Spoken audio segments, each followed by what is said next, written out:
মাহে রমজান সকল বন্ধুদের জানাই রমজানুল মোবারক। বাই দ্য ওয়ে, আপনারা দেখছেন colourful garden and lifestyle blog. Lifestyle ব্লগে আপনাদের সকলকে স্বাগত জানাই।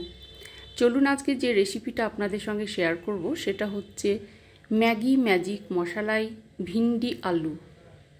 দেখুন, এই গরমের শুরুতে নতুন যে ভিন্ডিগুলো উঠেছে বাজারে, ভীষণ কচি এবং খেতেও ভীষণই ভালো। তো চলুন, আমরা প্রত্যেকেই পছন্দ করি ভিন্ডি আলু খেতে। সেটা যদি হয় ম্যাজিক মশালাই ম্যাগি, তো সেটা অন্য একটা মাত্রা এনে দেয় স্বাদে। তো সেরকমই আর কি রান্নাটা আপনাদের সঙ্গে আমি শেয়ার করছি। দেখুন, এখানে কড়াই বসিয়ে নিয়েছি, কড়াইটা গরম হয়ে গেছে।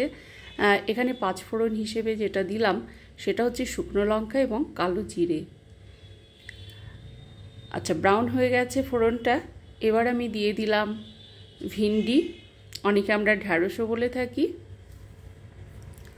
খুব কচি ভিন্ডি, এবং সেই সঙ্গে কিছু ঝিরিঝিরি করে কাটা আলু এবং পেঁয়াজ। ভালো করে নাড়াচাড়া করে নিচ্ছি কড়াইতে, যাতে পাঁচফোড়নের সঙ্গে খুব ভালো করে মিশে যায়।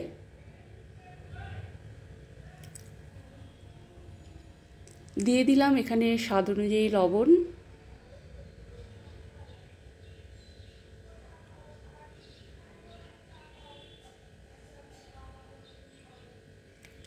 পরিমাণ মতো হলুদ গুঁড়ো। খুব ভালো করে নাড়াচাড়া করে নিচ্ছি, অর্থাৎ খুন্তির সাহায্যে উপর নিচ করে নিচ্ছি ভালো করে।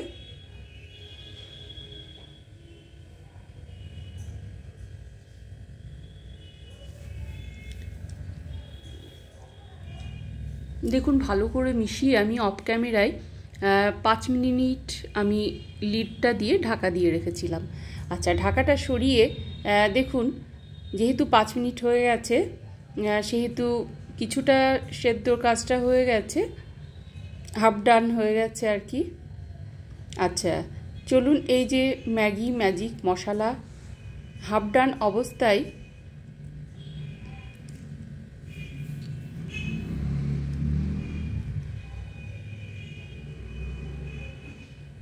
যেহেতু এখন হাফ ডান হয়ে গেছে, এই পর্যায়ে আমি দিয়ে দিচ্ছি ম্যাগি ম্যাজিক মশলা, ছড়িয়ে দিলাম।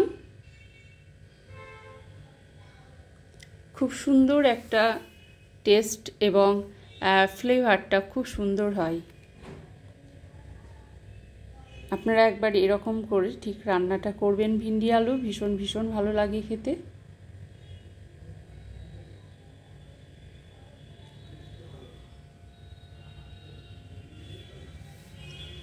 খুব ভালো করে আমি নাড়াচাড়া করে নিচ্ছি। অলরেডি কুক হয়ে গেছে, জাস্ট খুব ভালো করে একটু নাড়াচাড়া করে নিচ্ছি, একটু লাল করে।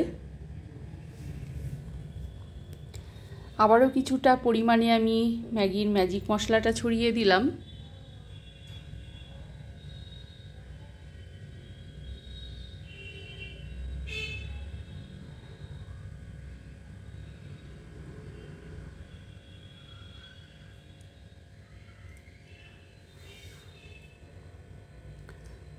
দেখুন, খুব সুন্দর করে আমি কিন্তু নাড়াচাড়াটা করে নিলাম। আমি 2 থেকে 3 বার পর্যায়ক্রমে আমি বিভিন্ন স্টেপ বাই স্টেপে আমি ম্যাজিক মশলাটা কিন্তু ছড়িয়ে দিচ্ছি। ছড়িয়ে দেওয়ার পরে আবার ভালো করে খুন্তির সাহায্যে একটু নাড়াচাড়া করে নিচ্ছি। আচ্ছা, এখানে ফাইনালি কুক হয়ে গেছে, আমি সার্ভিং বলে উঠিয়ে নিচ্ছি। অর্থাৎ ভিন্ডি আলুটা যখন আর কি মাঝামাঝি পর্যায়ে অর্থাৎ হাফ ডান অবস্থায় আসবে, তখনই কিন্তু আমরা ম্যাজিক মশলাটা কিন্তু ছড়িয়ে দেব, এবং পর্যায়ক্রমে 2 থেকে 3 বার কিন্তু আমি ছড়িয়ে দিলাম। Just cook